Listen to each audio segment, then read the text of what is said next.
Hey everyone, take a moment and think back 10 years ago. Where were you? Who were you? What were your dreams, your fears, your biggest ambitions? Now look at yourself today. Are you the person you thought you'd be? Have you built the life you imagined? For some of you, the answer is a resounding yes, and that's incredible. But for many of us, if we're being truly honest, there's a gap.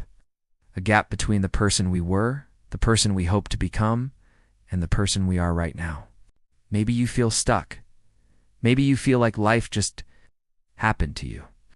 One day you were 25 with a world of possibilities, and you blinked, and now you're 35. 45 or 55, wondering where all that time went. The dreams got a little smaller, the compromises got a little bigger, and the daily grind took over. You tell yourself it's okay, that this is just what growing up is. But deep down, there's a quiet voice that whispers, "Is this it? Is this all there is?" I'm here today to tell you that this is not it. This is not the end of your story. Today is the day we stop looking back with regret and start looking forward with intention. Today is the day we decide that the next 10 years will not be a repeat of the last 10.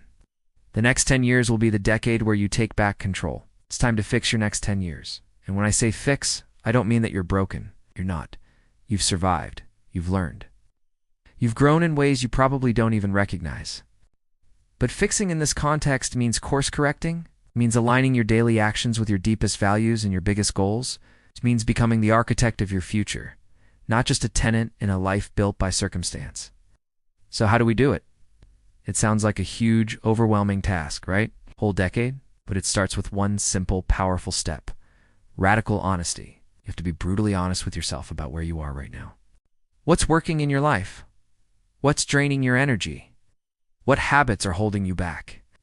What relationships are lifting you up, and which ones are pulling you down? Get out a piece of paper or open a new document and do a life audit. Look at your career, your health, your finances, your relationships, your personal growth. Rate each area from 1 to 10 and be honest. No one else has to see this. This is for you. Where are the low scores? That's where the work begins. Acknowledging the problem is 50% of the solution. You cannot change what you do not acknowledge. Once you have that clarity, the next step is to redefine your vision, not the vague, fuzzy dreams you had 10 years ago. I'm talking about a crystal clear, high-definition vision for your future self. Who do you want to be in 10 years? Don't just think about what you want to have: a bigger house, a fancier car. Think about who you want to be asterisk. How do you want to feel when you wake up in the morning? What kind of impact do you want to have on the world? What skills do you want to master? What kind of person do you want to be for your family and friends? Write it all down in the present tense. I am healthy and full of energy. I am in a loving, supportive relationship. I am financially free, making an impact with my work. This isn't just wishful thinking. This is programming your subconscious mind. This is creating your North Star. This vision will be the guide that pulls you through the tough days, the days when you want to quit and go back to your old, comfortable patterns. Now, here's the most critical part. A vision without a plan is just a hallucination. You need to break that 10-year vision down into actionable steps. A decade seems long, but it's made up of 120 months, about 520 weeks, or 3,652 days. What can you do this year to move closer to that vision? What can you do this month, this week? What is the one thing you can do today? The secret to transforming your life over a decade isn't some massive, heroic leap. It's the small, consistent, daily actions. It's choosing the salad over the fries. It's reading 10 pages of a book instead of scrolling on your phone. Saving that extra $50 instead of spending it. It's making that one difficult phone call. Each of these choices is a vote for your future self. Each small win builds momentum. Think of it like building a brick wall. One brick doesn't look like much, but you lay one brick perfectly, every single day. After a week, you have a small row. After a month, you have a section. After a year, you have a wall. After 10 years, you have a fortress. That fortress is the life you designed and built, brick by boring, consistent brick. Along this journey, you're going to face your biggest enemy, your own mind. Your brain is wired for comfort and survival.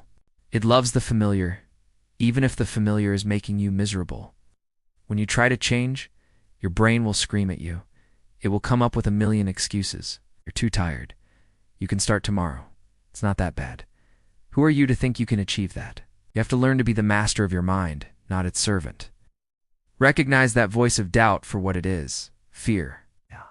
Fear of failure. Fear of success. Fear of the unknown. Acknowledge the fear, thank it for trying to protect you, and then do the thing anyway. Courage is not the absence of fear. It's acting in spite of it. Every time you push past that resistance, you are rewiring your brain. You're teaching it that you are in charge. And please, grant yourself some grace. You will mess up. You will have days where you fall back into old habits. You'll eat the whole pizza. You'll skip the gym. You'll snap at a loved one. It's okay. This is not about perfection. It's about progress. The goal is not to never fall down. The goal is to get back up one more time than you fall. One bad meal doesn't ruin a diet. One missed workout doesn't ruin a fitness plan. Don't let a single slip-up become a slide back to square one. Acknowledge it, learn from it, and get right back on track with your very next choice. Surround yourself with the right people. You've heard the saying, you are the average of the 5 people you spend the most time with. Look at your circle. Are they lifting you up? Are they challenging you to be better? Or are they comfortable in their own mediocrity and pulling you down to their level? You cannot build an extraordinary life surrounded by ordinary mindsets. Find mentors. Find peers who are on the same journey. Create a community that inspires and supports you. Your environment is more powerful than your willpower. So design an environment that makes success the path of least resistance. Finally, embrace the journey of becoming. The person you will be in 10 years is not someone you find. It's someone you create. It requires you to learn, to adapt, to become antifragile, not just to withstand shocks, but to get stronger from them. Invest in yourself. Take courses, read books, learn a new skill. The more you learn, the more you can earn, and the more you can contribute. Your personal growth is the engine of your entire life. Never stop fueling it. The next 10 years are going to pass whether you are intentional about them or not. You will be 10 years older, no matter what. The question is, who will you be? Will you be the person who let life happen to them, or will you be the person who made life happen for them? It starts right here, right now, with a decision that you are worth the effort, a decision that your dreams are not foolish, a decision that the next 10 years will be your decade. The decade you finally became the person you were always meant to be. Don't wait for Monday. Don't wait for the new year. Your future is calling. It's time to answer. Let's get to work. Thanks for watching. If this resonated with you, hit that subscribe button and join our community of builders. Let's support each other on this incredible journey. See you in the next video.